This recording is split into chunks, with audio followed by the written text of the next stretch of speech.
अब एटीएस ने छांगुर बाबा और उसकी मुख्य सहयोगी नीतू उर्फ नसरीन को 7 दिन की रिमांड पर लिया गया। उपरोक्त संबंध में उत्तर प्रदेश के एडीजी कानून व्यवस्था अमिताभ यश ने की प्रेस कॉन्फ्रेंस।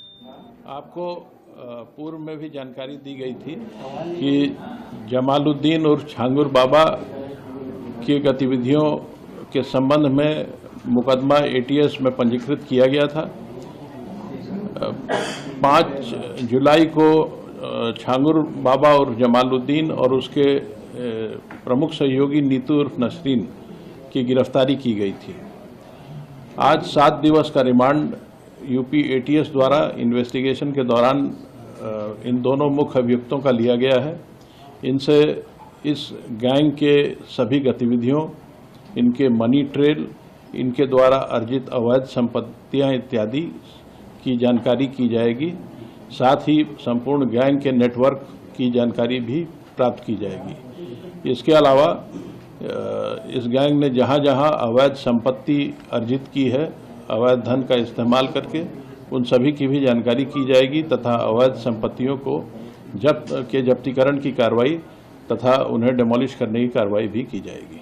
सर, क्या अभी तक जो जितनी भी आगे पहले जांच पड़ताल हुई है, क्या इस बात की कोई जानकारी अब तक कितने लोगों का अवैध धर्मांतरण कराया होगा, कितनी महिलाएं होंगी, कितने पुरुष होंगे, कोई आइडिया? इस संबंध में अभी कोई गैस करना उचित नहीं है, क्योंकि एटीएस इस पूरे प्रकरण की विस्तृत जानकारी कर रही है, उसमें गहन विवेचना कर रही है। लेकिन ये बात इस बात की जानकारी हुई है कि लगभग 15 वर्षों से यह गैंग वहाँ कार्य कर रहा था और इस दौरान इसने काफ़ी बड़ी संख्या में धर्मांतरण कराए हैं। सर, जो एफआईआर एटीएस की है उसमें जमालुद्दीन के भतीजे का भी नाम है, सबरोज का, और इसका भांजा है शहाबुद्दीन, एक नागपुर का ईदुल इस्लाम भी है। 9 नामजद आरोपी हैं, मात्र 4 गिरफ्तार हैं। 5 की गिरफ्तारी कब होगी? इस प्रकरण में जब प्रत्येक मुलजिम के विरुद्ध साक्ष्य संकलन की कार्रवाई पूरी हो जाती है, उसके बाद ही गिरफ्तारी की जाती है।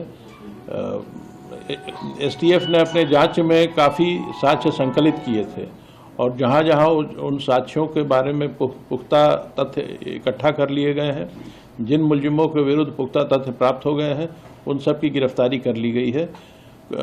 आगे की कार्रवाई जारी रहेगी। सर, एक मोहम्मद अहमद का नाम है जो पूना में बैठा हुआ है, यहाँ कुछ लोग उसको राइट हैंड भी बताते हैं, लेकिन अब उसका बयान आ रहा है, वो खुद अपने आप को पीड़ित बता रहा है और ये बता रहा है कि छांगुर बाबा का मुख्तार अंसारी से भी कनेक्शन है। छांगुर बाबा के सारे कनेक्शंस की जांच की जा रही है। किसी भी एक व्यक्ति के बयान को जमीनी तथ्यों से उसके खिलाफ अवेलेबल एविडेंस की कसौटी पे कसना पड़ता है। जब सारे जानकारियां इकट्ठी हो जाएंगी तभी मैं इस पर कोई स्टेटमेंट दे पाऊंगा। मोहम्मद अहमद आपके लिए आरोपी है सर? मोहम्मद अहमद इस प्रकरण में नामजद है और एटीएस उसके संबंध में जांच कर रही है।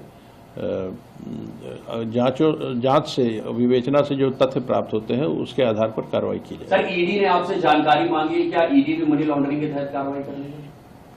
ईडी द्वारा एटीएस से इस प्रकरण में दायर एफआईआर की प्रति मांगी गई थी।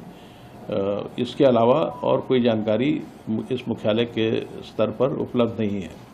क्या सर ये जानकारी में है स्विस बैंक में भी इन लोगों का खाता है, दुबई या शारजाह में? नहीं, ऐसी कोई जानकारी अभी उपलब्ध नहीं है।